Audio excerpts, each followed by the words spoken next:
Olá, tudo bem com você? Estou muito feliz de poder estar aqui com você novamente para nós estarmos estudando a Palavra de Deus. Nós vimos na temática anterior sobre os livros da Bíblia, né? Que a Bíblia toda ela é formada por 66 livros, sendo 39 livros no Antigo Testamento e 27 livros no Novo Testamento, e ela é subdividida em história, poesias, profecias, evangelhos e cartas. E hoje, e claro, o principal de tudo isso, que o autor é Deus, não foram as pessoas que escreveram porque elas quiseram, foi inspirados por Deus. E hoje nós vamos estar verificando o símbolo das profecias, né, que é a temática 2 deste guia de estudo, o grande conflito entre o bem e o mal, onde você pode estar adquirindo, ligando na Rádio Novo Tempo, né, para estar adquirindo esse curso gratuitamente, ou indo até uma igreja adventista do sétimo dia mais próximo de você também, para poder estar pegando esse material, no qual você vai estudar aonde você estiver, né, porque esse é o foco desse estudo, você poder estar estudando, escolhendo o lugar, a hora e, né, o momento que você acha mais oportuno. Então, será que há maneiras de entender as profecias? Porque nós vamos estar verificando aqui sobre o símbolo das profecias, né? Lembra que a gente viu na lição anterior, ali falando de besta, 7 cabeças, né? Ficou ali meio esquisito, né? Mas aí a gente entende que a Bíblia ela tem essas divisões e Daniel e Apocalipse principalmente se refere a profecias. A palavra de Deus, ela deve ser examinada com muita oração e muito cuidado. Isso já está lá em João 5,39. E o profeta Isaías, ele apresenta um princípio que nos ajuda a deixar a interpretação das profecias muito mais simples e muito mais tranquilo para a gente aprender. Eu te convido a abrir a Bíblia em Isaías 28:10 para estarmos verificando qual é a maneira correta então de se estudar a Bíblia. Olha lá em Isaías 28:10, logo depois ali de Provérbios. Isaías 28:10 diz assim: porque é preceito sobre preceito, preceito e mais preceito, regra sobre regra, regra e mais regra, um pouco aqui e um pouco ali. Olha que interessante, né? A própria Bíblia nos dá uma dica, nós devemos estudar um pouco aqui e um pouco ali, ou seja, do mesmo assunto. Quero saber de um assunto, eu vejo um pouco aqui, um pouco ali, né? Não tudo aleatoriamente, abrir a passagem da Bíblia e vi, vamos ver o que a Bíblia está querendo me dizer. Não é a forma correta de se estudar a Bíblia. Nós temos que entender o conceito do que ela estava sendo falada naquele momento e o que ela nos traz para hoje em dia, né? As profecias relacionadas ao grande conflito entre o bem e o mal, elas são apresentadas principalmente, como foi falado no livro de Daniel e Apocalipse, né? Então nós podemos compreender plenamente a revelação de Deus se nós deixarmos a Bíblia falar por si mesma, né? Então eu te convido neste momento a fechar seus olhos e vamos fazer uma oração. Pai tão grandioso, obrigado, meu Deus, pelos teus cuidados que o Senhor teve conosco até agora. Continue conosco, Pai. Agora vamos abrir a tua palavra, que não venhamos nós a falar, mas teu Santo Espírito nos falar. Cuide-nos e nos ajude a colocar em prática o que estamos aprendendo aqui. Pedimos e agradecemos em nome de Jesus. Amém. Te convido neste momento que nós vamos fazer então nesse guia de estudo ele tem uma tabelinha de conversão. O que significa animal em profecias? O que significa mulher, um dia, água, ventos, chifres, templo, dragão, cordeiro, cauda, estrela, né? E o próprio livro de Apocalipse. Então eu te convido a saber pela Bíblia o que significa animal, né? Lá e está em Daniel 7, 17 e 23. Abre sua Bíblia, então, em Daniel 7, o 17 e o 23. Tá? Um pouquinho mais para lá. Daniel, depois de Ezequiel, Daniel 7, 17. Diz assim: esses grandes animais que são quatro reis que se levantarão da terra. Então, olha a primeira dica aqui, animal, quando falar em profecia, especificamente no livro de Daniel e de Apocalipse, animal, aqui está dizendo, ó, são esses grandes animais que são quatro reis. E nós vamos estar verificando quais são esses animais, né, nas outras temáticas também. E 23 diz assim: Então ele disse: o quarto animal será um quarto reino na terra, o qual será diferente de todos os reinos, e devorará toda a terra, e a pisará aos pés, e a fará em pedaços. Então, só nesses dois capítulos, nesse capítulo 7, nos dois versículos 17 e 23, nós identificamos que animal, quando se falar em profecias, é rei ou reino. Agora, o que significa mulher em profecias? Peço que você abra a sua Bíblia em Efésios 5, 23 e 32. Efésios 5.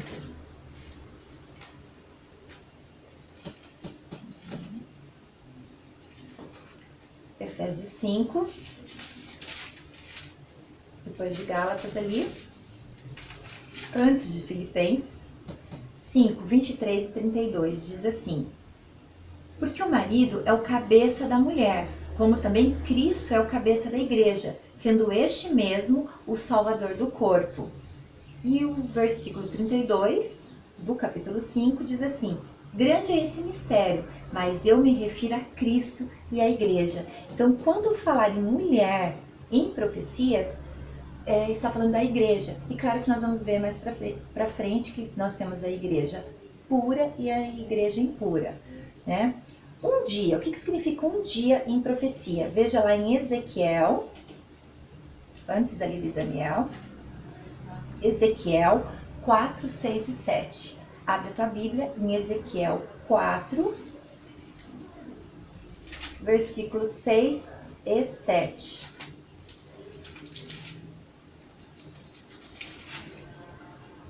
Diz assim: quando tiveres cumprido estes dias, deitar-te-ás sobre o teu lado direito e levarás sobre ti a iniquidade da casa de Judá. O 7 diz assim: 40 dias te dei, cada dia por um ano. Voltará, pois, o rosto para o cerco de Jerusalém com o teu braço descoberto e profetizarás contra ela. Então, só nesse trecho aqui, nós entendemos que um dia, em profecias, significa um ano. Cada dia, significa um ano. O que significa águas em profecias? Olhem lá em Apocalipse 17 e 15. Último livro da Bíblia. Apocalipse 17. Apocalipse 17, 15. Diz assim: falou-me ainda: as águas que viste, onde a meretriz está assentada, são povos, multidões, nações e línguas. Então, olha só, águas em profecia significa povos, multidões, nações e línguas. Olha que interessante. Quando nós entendemos essas profecias, nós fazemos as conversõezinhas dentro do livro, dentro da palavra de Deus, fica muito mais tranquilo a gente entender a mensagem que Deus queria nos passar. E por que ele fez isso? Porque, como eu falei no vídeo anterior, João, que escreveu o último livro da Bíblia, o livro de Apocalipse, ele estava preso na ilha de Patmos e ele recebeu uma visão de Deus, para poder estar admoestando o seu povo. E com isso ele começou a escrever e ele usou essas linguagens proféticas, porque quando os soldados vissem as cartas, eles iam ler, não iam entender nada e iam deixar passar, achando que ele estava ficando louco, Dizendo, nossa, esse homem aqui está escrevendo cada coisa. Mas os fiéis de Deus, entendendo esses princípios de um pouco aqui, um pouco ali, estudando as palavras, iriam entender o recado de Deus para nós. E isso cabe para nós hoje. Vamos ver então o que significa ventos em profecias. Olhem lá em Jeremias 51, 1 e 5. Jeremias, abre a tua Bíblia em Jeremias 51.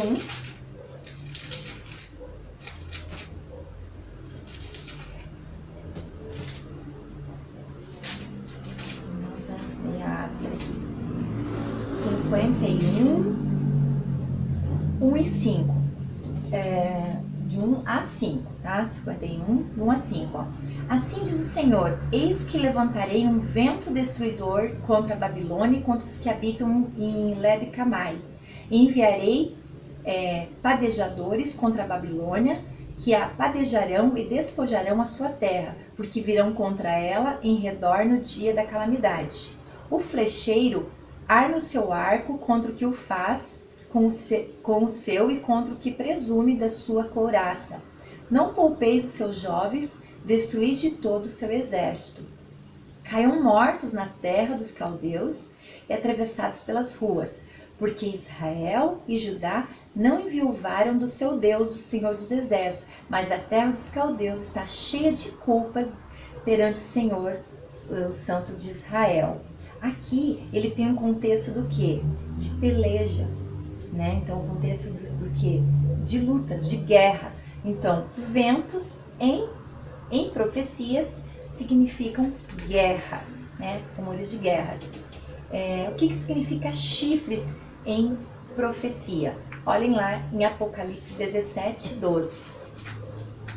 Vamos lá para Apocalipse, capítulo 17, versículo 12. Diz assim: os 10 chifres que viste são 10 reis, os quais ainda não receberam reino, mas recebem autoridade como reis com a besta durante 1 hora. Olha que fantástico, né? Então, assim, chifres em profecia significa poder, rei ou reino, tá? Então, é um chifre de um animal na questão literal. Ele significa poder, rei ou reino. O que significa tempos, então, em profecia? Veja lá Daniel 11:3. Lembrando que profecias, né, os mais especificamente que fala de profecia são os livros de Daniel e de Apocalipse. Então, depois de Ezequiel, temos ali Daniel, capítulo 11, versículo 13. 11, versículo 13. Porque o rei do norte tornará e porá em campo multidão maior do que a primeira, e ao cabo de tempos, isto é, de anos, virá a pessoa com um grande exército e abundantes provisões, né? Então aqui, tempos significa anos, né? Tempo significa anos. Agora, o que significa dragão? Dragão em profecia. Vamos lá para Apocalipse novamente, capítulo 12, versículo 9. Apocalipse 12, versículo 9. Diz assim: e foi expulso o grande dragão, a antiga serpente, que se chama Diabo e Satanás, o sedutor de todo o mundo. Sim, foi atirado para a terra e com ele os seus anjos. Olha só, então, dragão significa Satanás, diabo, a serpente. O que significa, então, cordeiro na Bíblia? Olha em João, né, os evangelhos ali, em Mateus, Marcos, Lucas e João, então próximo ali, é João, Marcos, Lucas e João. O que significa cordeiro? João 1:29. João 1:29 diz assim: no dia seguinte viu João a Jesus que vinha para ele e disse: eis o Cordeiro de Deus que tira o pecado do mundo. Então, para quem que João Batista estava se referindo? Quem era o Cordeiro? O próprio Jesus. Então, quando fala em Cordeiro, é Jesus. E o que significa cauda no livro de profecias? Está lá em Isaías 9:15. Isaías 9:15, voltando ali para o livro de Isaías. Viu que era um pouco aqui, um pouco ali, que a gente está estudando? Cauda, Isaías 9:15 diz assim: o ancião, o homem de respeito é a cabeça, o profeta que ensina mentira é a cauda. Olha só, então, cauda em profecia significa falsos profetas. Isso mesmo, falsos profetas. O que significa estrelas? Vamos lá para o livro de Apocalipse 12:4. Aqui a gente vai ver estrelas em Apocalipse 12:4 e Daniel 12:3. Apocalipse 12:4 diz assim: 12:4. A sua cauda arrastava a terça parte das estrelas do céu, as quais lançou para a terra, e o dragão se deteve em frente da mulher que estava para dar à luz, a fim de lhe devorar o filho quando nascesse.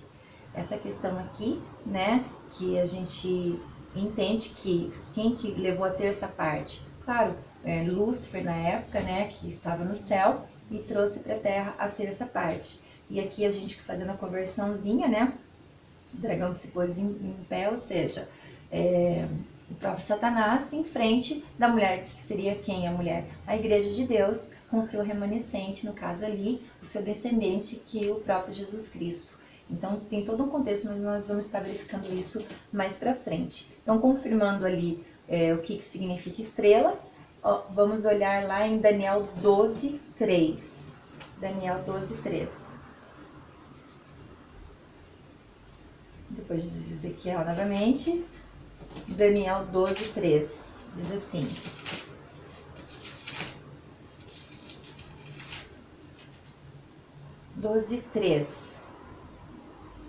Os que forem sábios, pois, resplandecerão como o fulgor do firmamento, e os que a muitos conduzem à justiça como as estrelas, sempre e eternamente.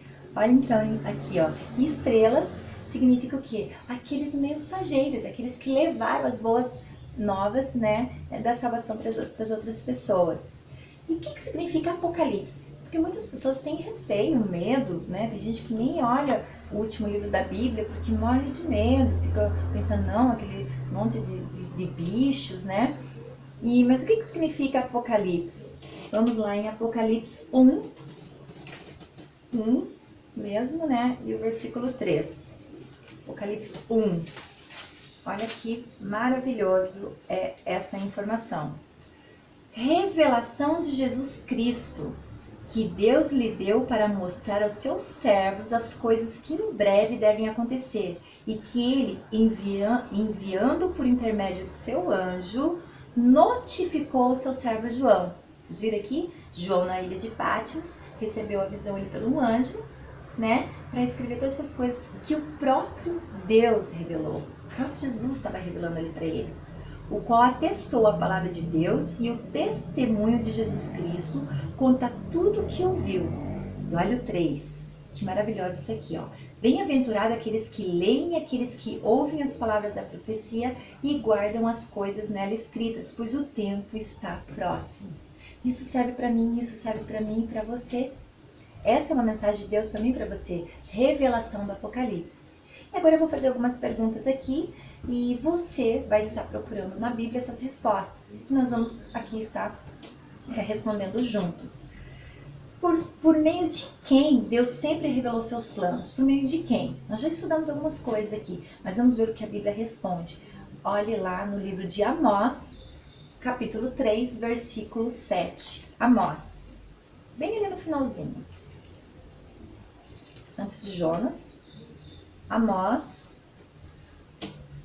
3 e o 7. Certamente o Senhor Deus não fará coisa alguma sem primeiro revelar o seu segredo aos seus servos, os profetas. Olha só, Deus não fará, como nós vimos na lição anterior, no tema 1. Deus, ele escolhe e ele capacita essa pessoa que ele escolheu. Para que nós venhamos hoje, para que hoje nós tenhamos esse conhecimento da palavra de Deus, é porque Deus escolheu lá no passado pessoas para estar escrevendo. E hoje Ele convida eu e você a proclamar essa mensagem às outras pessoas que não conhecem. Então você pode escrever ali na primeira pergunta, por meio de quem? Seus servos, os profetas. Esta é a resposta. Segunda pergunta. O que ocorre com as pessoas se não há profecias? Se não há profecias, o que acontece com as pessoas? Olhem lá em Provérbios 29, versículo 18. Provérbios 29. Provérbios 29.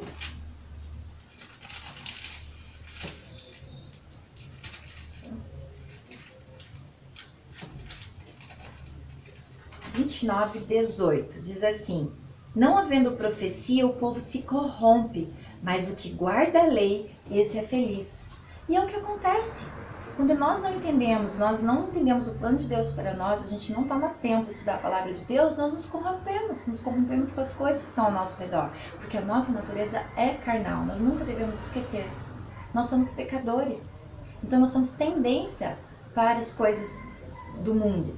né? Porque o que abrilhanta os nossos olhos, né? Nos faz pecar muitas vezes, porque a gente tem desejos por aquilo que a gente vê, a gente ouve, a gente fala, né? Então, por isso que tem as escrituras. Qual que é a resposta ali? O que ocorre com as pessoas se não há profecia? Vocês escrevam aí na lição de vocês. Não havendo profecias, o povo se corrompe, né? Mas aquele que guarda a lei, este é feliz. Nós vamos estar estudando o porquê de guardar a lei, o que significa essa lei, né? A lei é um espelho, ela mostra onde nós estamos errando. Terceira pergunta. Os ensinos da Bíblia são apenas para pessoas muito estudadas? Olha lá em Mateus 11, 25.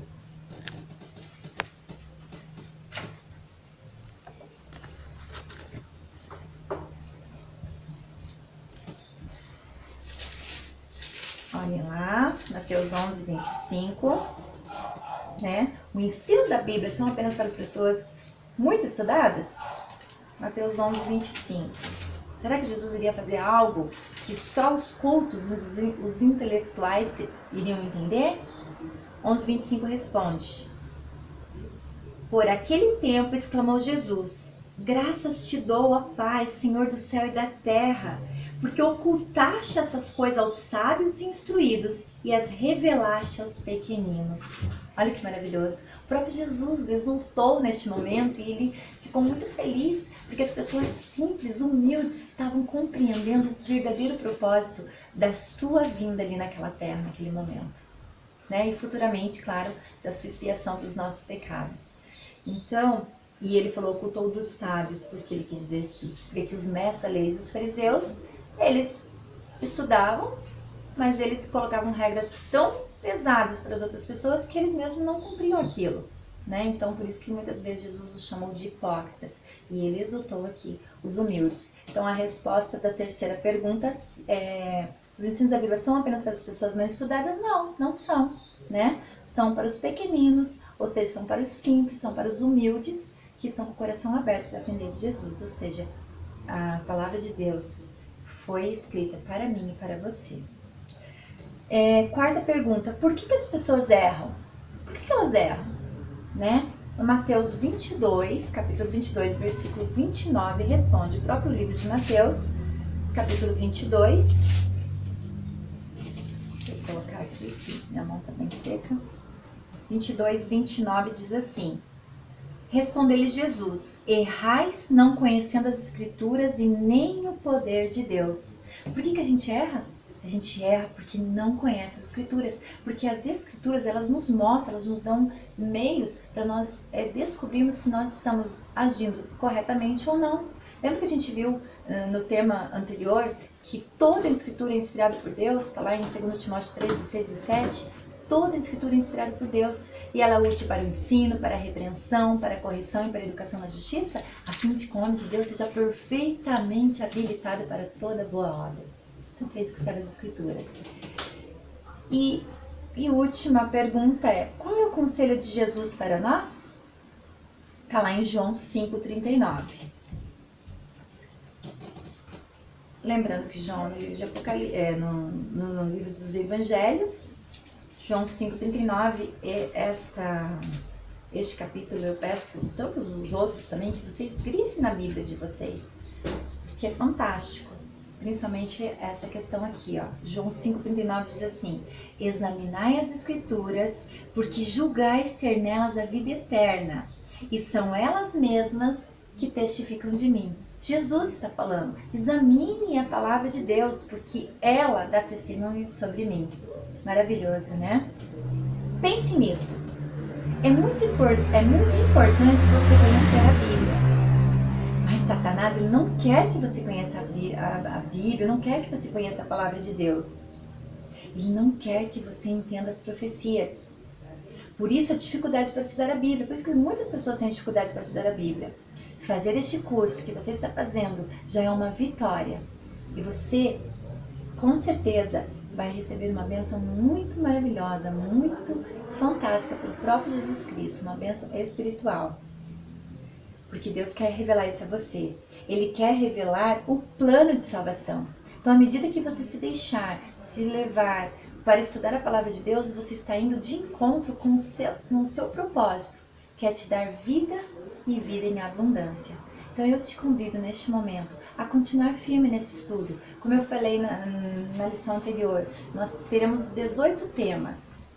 E todos esses temas não será eu, Marleide, que estará falando, e sim a palavra de Deus. Eu te convido neste momento a tomar uma decisão, muito importante, que é de entregar a tua vida nas mãos de Deus. Se você tem esse desejo, eu te convido a fechar teus olhos e vamos orar.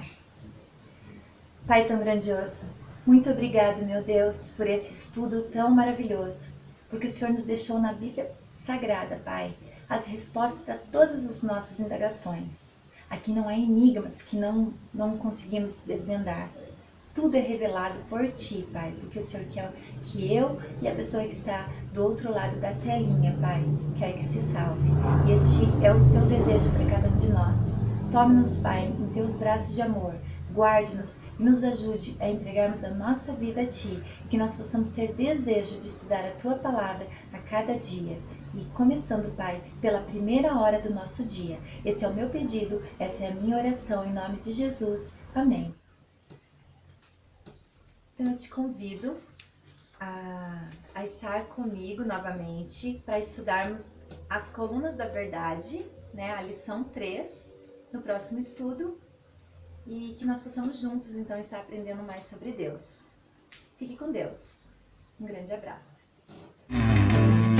Desvenda os meus olhos para que eu possa contemplar as maravilhas de tua lei. Como são felizes os que seguem os teus mandamentos. Guardo no coração as tuas palavras pra não pecar contra ti. Lâmpada para os meus pés é a tua palavra e luz pro meu caminho.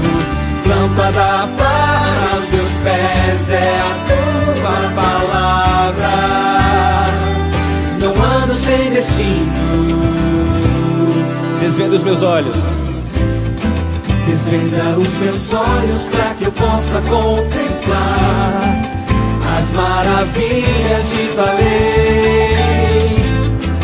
Como são felizes os que seguem os teus mandamentos. Guardo no coração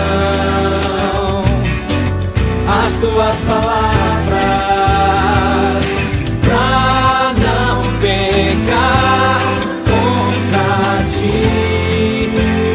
Segura a tua Bíblia bem forte, porque ela é lâmpada.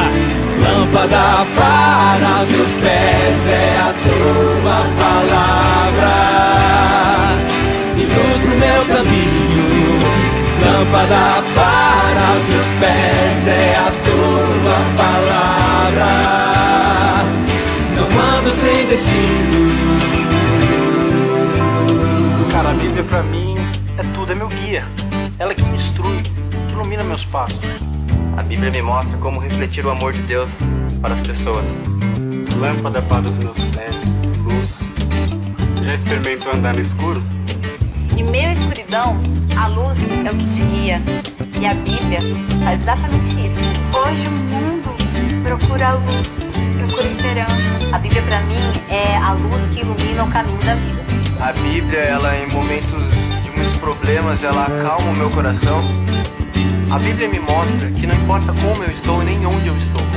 O importante é que Deus me recebe de qualquer jeito. Lâmpada para os meus pés é a tua palavra e luz pro meu caminho. Lâmpada para os meus pés é a tua palavra. Não ando sem destino.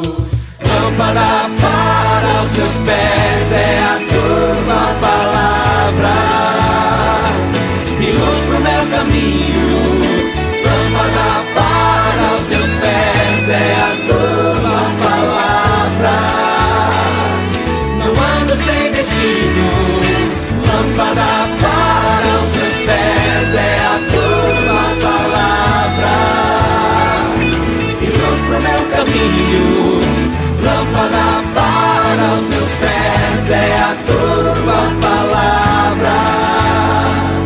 Não ando sem destino. A Bíblia tem a resposta para os seus problemas. Se você procurar, você vai encontrar.